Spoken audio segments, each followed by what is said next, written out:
there is this single thing that creates brokenness in one person, right?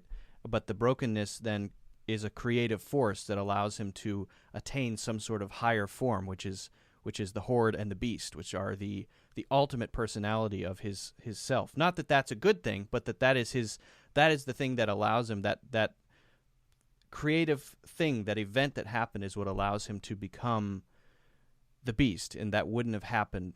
That sort of transcendent thing couldn't have happened if that terrible event hadn't happened. But that everything centers around that event. So it's sort of like, but then at the same time, this sort of this event that creates these things, this creative thing, has an opposing force. So if that is the creative force that brings about a mutation in humanity, then there's this ancient civilization, this ancient society, the Clover Society, which is the opposing force that's always looking to tamp down what is trying to transcend, right? So you have there's a sort of balance between the maternal and the paternal.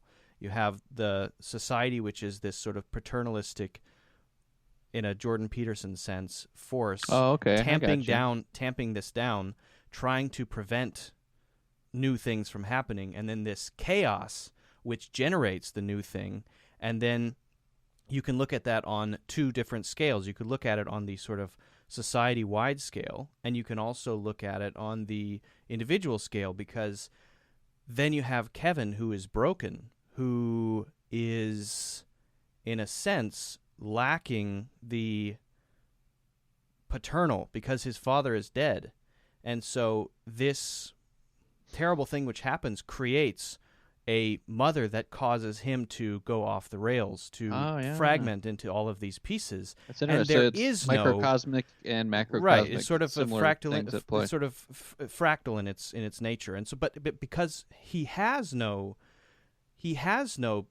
paternal force opposing this creative process, or this process of fragmentation, or this process of generation, then he's allowed to transcend individually.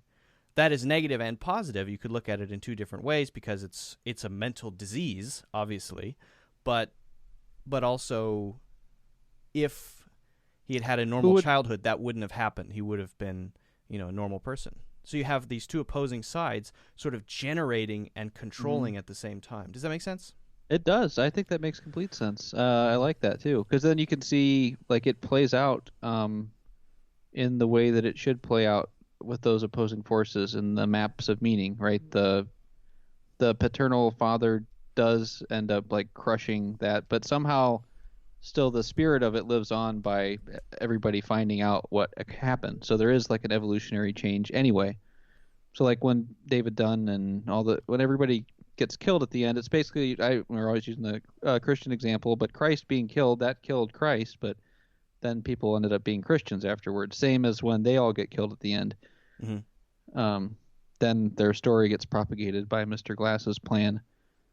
Anyway, so the change occurs, so things did actually evolve, but they didn't evolve by the beast becoming all powerful. The beast became all powerful only to be smashed so that the message could get out or something. You know what I mean? It's like a big change comes and it gets hit, but then there was like after effects, and then another change would come from those after effects, and that'll get smashed, and then there'll be a further reverberation. Yeah, it's almost like what is it like? It's like somehow a process of breaking as a process of either creation or a process or of strengthening in a way, right?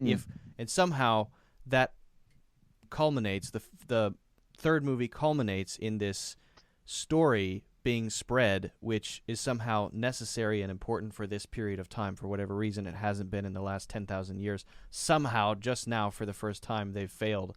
The Clover Society has failed for the first time. Honestly, I wasn't a huge fan of that. I'm fine with it, I guess, but it's not my favorite part of the series, that there's this organization. No. Yeah.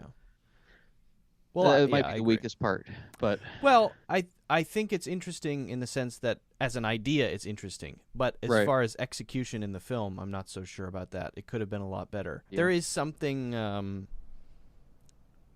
childish about the way that everyone just goes, "Ooh, a new one! Everyone now knows it's a new thing. Everyone knows."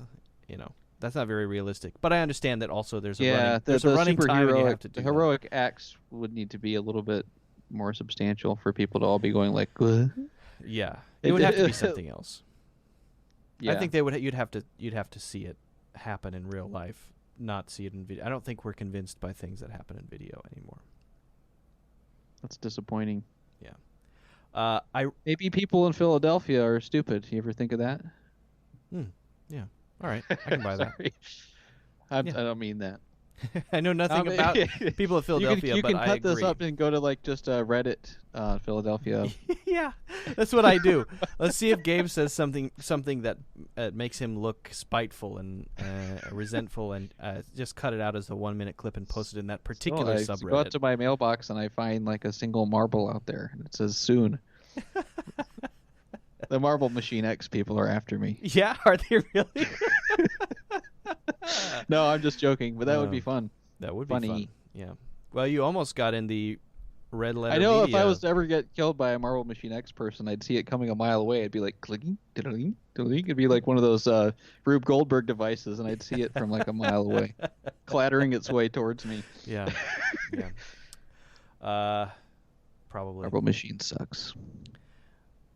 I'm sorry. No, I was just as I was thinking about this, I wrote a thing. Do you mind if I just read it quickly? It's kind of what I just said, but I think it's a little bit more. No, it's something I just wrote, very short sort of paragraph. Just because I was trying to put it into words, and I tried to explain it just now, but maybe I can just say it because I tried to say it clearly.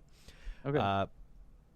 The supers could be constantly occurring society-wide dissociative complex multiple personality disorder sort of regressions, which the Clover Society, acting as the paternal ego force, placating if possible, destroying if necessary.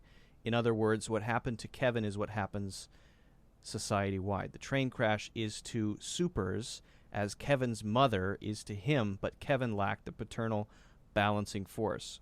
Train crash is creative mother, the chaos that spawns evolution. The 10,000-year-old, probably ossified called order, is paternal order. Just in this way, the unchecked, imbalanced mother spawns adaptive personalities in Kevin, which go unchecked for lack of a paternal force.